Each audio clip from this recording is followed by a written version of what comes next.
Selamat datang kembali teman-teman di channel Mendongeng. Semoga kalian semua dalam keadaan sehat-sehat semua ya. Jangan lupa jaga kesehatan. Mari kita lanjutkan kembali dongeng yang belum tuntas yang lalu.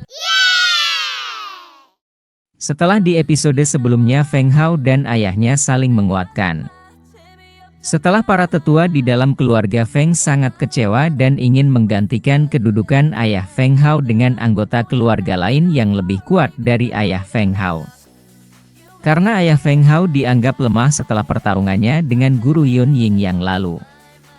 Sementara itu Feng Hao dikejutkan kembali oleh suara dari makhluk yang berada di dalam tubuhnya, dengan keinginannya yang kuat dan sudah lama bertahan di dalam tubuh Feng Hao. Akhirnya makhluk itu memaksa keluar dari tubuh Feng Hao.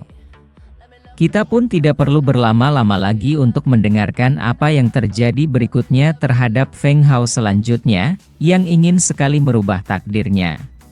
Makhluk kecil yang sangat lucu dan menggemaskan itu yang akhirnya keluar dari dalam tubuh Feng Hao yang ingin sekali membantu Feng Hao untuk menjadi lebih kuat dan merubah takdirnya menjadi lebih baik dari yang sekarang ini. Yah! Akhir-akhir ini aku stres, sebaiknya aku pulang dan beristirahat.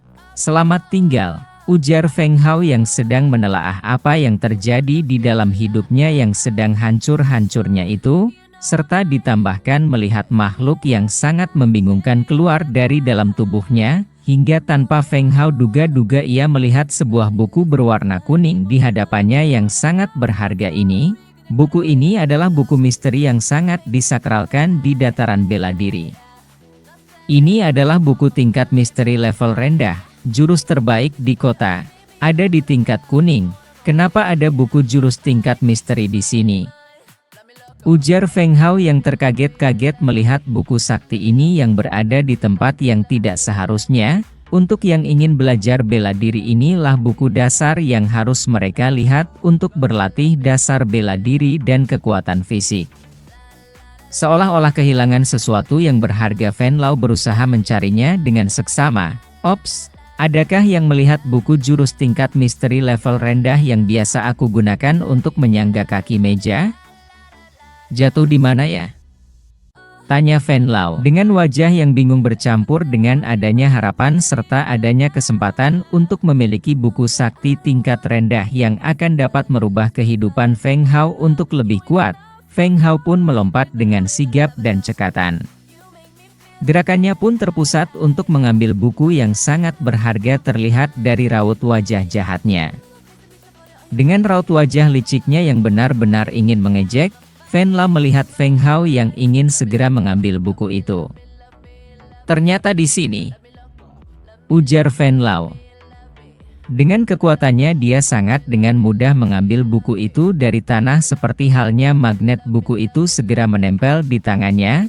Feng Hao pun terjelembat di tanah dengan sangat keras hingga mukanya pun menghantam tanah berumput. Kenapa kamu belum pergi? Apa kamu sedang makan tanah? Tanya Fen Lao kepada Feng Hao dengan senang sekali mengerjainya. Kenapa kamu bisa memiliki buku berharga seperti itu? Tanya Feng Hao dengan geram, karena ingin sekali memiliki buku sakti dasar itu. Dengan raut wajah entengnya Fen Lao yang sedang memegang buku itu bertanya, apakah ini sangat berharga? Biasanya aku membakar buku seperti ini untuk api membuat teh, ungkap Fen Lao. Jangan bercanda, teriak Feng Hao dengan sangat kesal. Begini teman-teman, penjelasannya mungkin kita sama-sama untuk belajar dan mengerti tentang buku-buku sakti ini. Jadi di daratan bela diri ini ada terdapat 3 buku yang menjadi panutan untuk meningkatkan jiwa bela diri, yaitu buku berwarna kuning yang bernama pelatihan tubuh. Jadi buku ini digunakan untuk murid-murid bela diri untuk melatih tubuh mereka agar menjadi lebih kuat atau lebih cepat serta untuk meningkatkan daya tahan tubuh.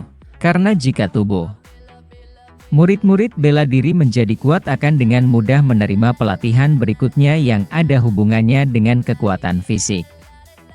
Yang berikutnya adalah buku berwarna biru yaitu Jiwa Bela Diri, di mana buku ini digunakan oleh pejuang bela diri untuk mengontrol energi pusaran jiwa bela diri yang dihasilkan oleh konsentrasi jiwa bela diri. Tingkat teknik rahasia menentukan sejauh mana seseorang dapat mengendalikan jiwa bela diri.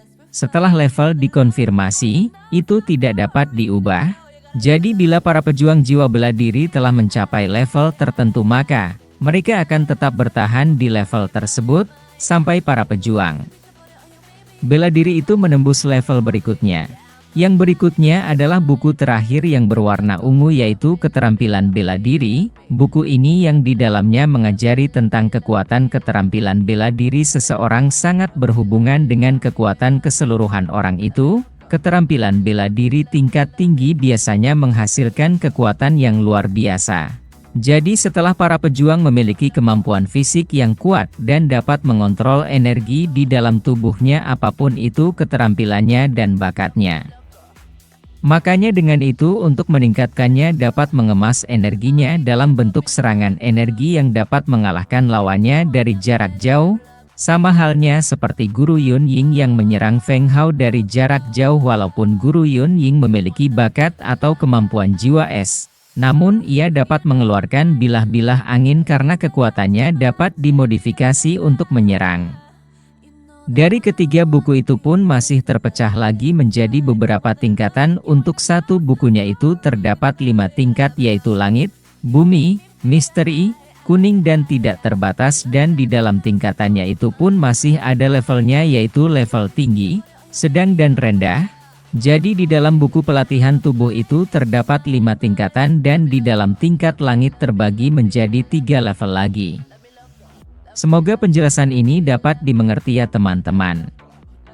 Apa?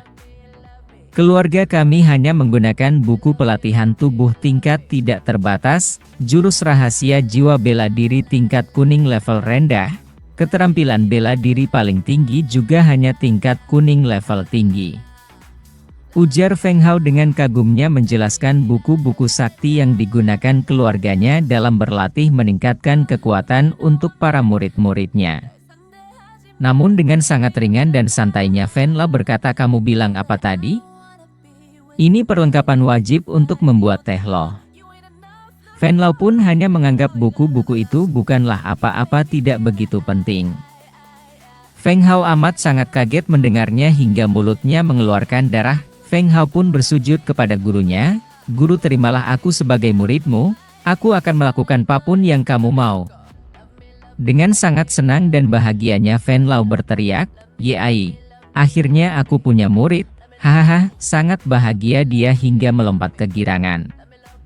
Dengan rasa keheranan yang luar biasa setelah melihat tingkah laku gurunya, Feng Hao pun bergumam, "Kenapa guru ini bertingkah seperti anak kecil? Sekarang kamu tidak perlu tahu siapa aku, cukup tahu sebagai gurumu saja, dan kamu pelajari dengan baik dan benar ilmu seni dervasi baru kau akan bisa mencapai target 3 tahun yang akan datang." Fen Lao pun menjawab pertanyaan Feng Hao yang sangat ingin tahu nama gurunya. "Guru, bagaimana aku mulai latihan seni derivasi ini? Aku tidak ingin membuang-buang waktu karena waktu 3 tahun itu sangatlah singkat dan aku akan membalaskan dendamnya kepada Guru Yun Ying." Feng Hao pun bertanya kepada gurunya, dengan sikap hormatnya kepada sang guru dan sangat bersemangat untuk segera memulai pelatihan ini. Guru Feng Hao pun mengiyakan keinginan Feng Hao dan berkata, "Kamu pelajari dulu jurus yang ada di buku tingkat misteri itu. Kamu harus meningkatkan kemampuan dan kekuatan fisikmu terlebih dahulu, jika tidak, saat kamu mengaktifkan bela diri tidak berwujud, tubuhmu akan meledak dan kamu akan mati sebelum bisa melatih jurus lainnya." Itulah apa yang harus dilakukan Feng Hao. Guru Feng Hao menjelaskan dengan sangat jelas dan memberikan apa dan kenapa semua ini harus dilakukan. Feng Hao pun membungkukkan badannya dengan memberi hormatnya seraya berkata, "Terima kasih atas bimbingan guru." Di kemudian harinya di kediaman keluarga besar Feng Hao mulai berlatih seperti apa yang disarankan oleh gurunya. Walaupun di tengah teriknya matahari, Feng Hao tetap melatih kekuatan tubuhnya. Di tengah latihannya yang dilakukan seorang diri, Feng Hao pun bergumam, benar-benar jurus tingkat misteri. Aku hanya melatih pernafasan berdasarkan bab gerakan harimau dan aku sudah selelah ini. Sambil terus melatih pukulannya dan pernafasannya, terlihat beberapa murid dari keluarga Feng memperhatikan Feng Hao yang sedang berlatih seorang diri dan mereka pun saling berbincang. Lihat dia, pura-pura kelelahan saat berlatih dan yang lain pun menanggapi temannya tadi mungkin itu karena menangis setelah ayahnya bukan kepala keluarga lagi. Sampah selamanya hanya akan menjadi sampah. Ayo. Tidak perlu lagi memperhatikannya, hanya akan menghabiskan waktu kita saja untuk si sampah itu. Sambil membalikkan badannya dan perlahan meninggalkan Feng Hao yang sedang berlatih. Setelah berjalan tidak jauh, secara dengan tidak terduga terdengar ledakan yang sangat besar hingga murid-murid keluarga besar Feng terkaget-kaget. Ledakan besar itu adalah ledakan energi yang menandakan adanya peningkatan level dari dalam tubuh seseorang yang sedang berlatih. Apa yang terjadi? Siapa yang mencapai peningkatan level selanjutnya? Para murid yang tadinya berjalan meninggalkan Feng Hao seketika itu terhenti dan memandang balik ke arah Feng Hao. Tidak mungkin, bagaimana dia bisa naik tingkat? Yang lain pun berkata, bukankah ia hanya sampah? Apa yang terjadi? Semua murid-murid yang sedang berlatih terheran-heran. Guru pelatih pun berteriak, "Kenapa diam saja? Cepat lanjutkan latihan." Di dalam keheranannya sang pelatih pun bergumam, apa yang terjadi? Bocah ini sudah lama tidak ada kemajuan bukan? Dengan energi yang masih tersembur dari dalam tubuhnya, Feng Hao pun sangat senang bahwa ia masih dapat meningkatkan kemampuannya ke level berikutnya. Di dalam benaknya pun Feng Hao berujar, tidak kusangka aku bisa mencapai tingkat 3 level tinggi secepat ini. Guru tidak membohongiku. Akhirnya Feng Hao sangat meyakini apa perkataan gurunya. Akhirnya ya teman-teman, Feng Hao dapat meningkatkan kemampuan bela dirinya, meningkatkan ke level yang lebih tinggi dari sebelumnya. Ini adalah akhir dari episode 4 ya teman-teman, semoga kita dipertemukan di episode berikutnya. Yuk, biar lebih semangat lagi bisa di komen, di like, di subscribe channel Mendongeng 31 ini. Terima kasih.